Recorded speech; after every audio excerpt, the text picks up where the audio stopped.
আলহামদুলিল্লাহ আজকে আমাদের ইফতার পার্টি আয়োজন করা হয়েছে। পেয়ারা, আপেল, লেবু, শরবত, খেজুর, কমলা, শসা, কলা রয়েছে, আঙ্গুর, তরমুজ, বুট, বুন্দিয়া, মুড়ি।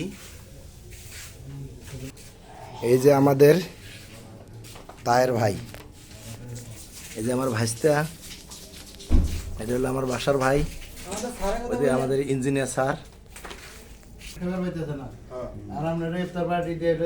তারপরে চলে আসলাম আজকে যে আমাদের এক ওস্তাদ। এখানে কি রান্না করতেছেন? রান্না করতে বিরিয়ানি আর গরুর মাংস। ও দেখি তো,